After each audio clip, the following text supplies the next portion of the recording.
Kryetari i Partisë Demokratike Sali Berisha ka lënë të hapur mundësinë për dialog me kryeministrin Edi Rama me qëllim diskutimin e ndryshimeve kushtetuese që synojnë krijimin e një sistemi me dy dhoma në Parlamentin shqiptar. Në një dalje për mediat këtë të martë, Berisha u shpreh se mbështeti idem për ngritjen e një senati, të cilën e cilësoi si një institucion që do të sillte balancën e qeverisje dhe nuk do të rëndonte buxhetin e shtetit. Tani nuk ka asgjë për prekje kushtetuta aty. Reformat janë, por në qoftë se është problemi për të përcaktuar senatin e rrëvlikës në kushtetut, po, jam gati.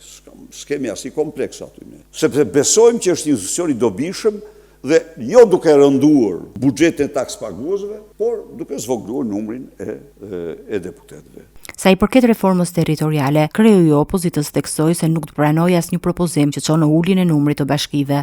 Për bashkitë nuk jemi për zvogëlimin e numrit.